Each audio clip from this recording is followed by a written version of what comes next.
Sa culture natin mga Pilipino, yung babae yung nililigawan. So parang nakahiya pag sobrang aggressive. Yung timing is everything. Yung kusang darating yung taong para sa'yo. Pero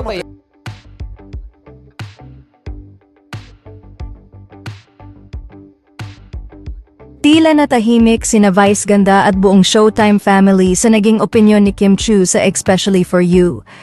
Ito ay matapos sabihin ni Kim Chiu na dapat hindi minamadali ang pag-ibig.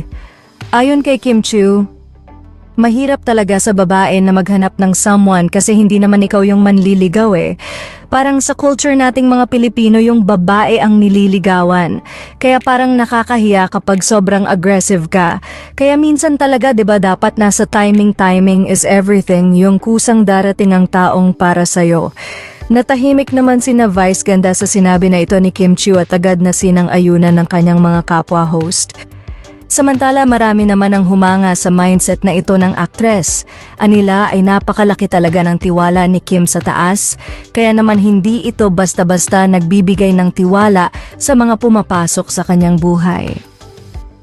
Sa kabilang banda narito at panoorin natin ang ilan pang kaganapan ni Kim Chiu ngayong araw sa It's Showtime. Alam ko na ice pick sa tuhod ko. Pero nakasmile siya. Oo, nakasmile. Pag tayo nag-walk tayo, hindi masakit. Alam mo nag-joke? Pasirela.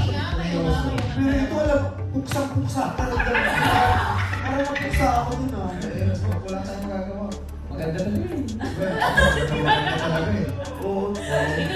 Porking maganda ka, maputi ka, huwag kang puta. Anong balete, madaling araw. Maganda kong puti. Kung siya pasak ka na. O si Charmaine, nag-bihis pa naman. O alam na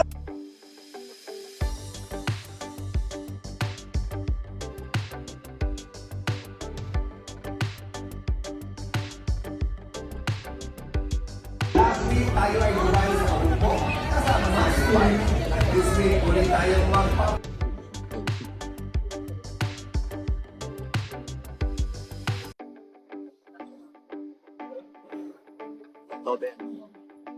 Kapag ang pinakatabaking pag-ibig, may tunas pag-ibig. Sa isa't isa, guguhin yung dito. Yan ang ating takutan dito sa Especially for you! At isa rin, espesyal na pagbati para sa kasamahan nating You know? nakapagpapos na ng kanyang master's degree. Public Administration with highest merits from World City Colleges, our very own sample king, John Hilario!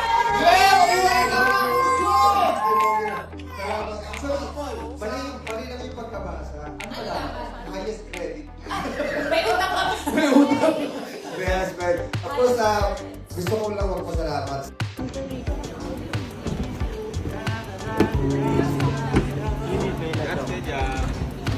ipon ng kapatid ko, ha? Paul, malakpakan, Rachel!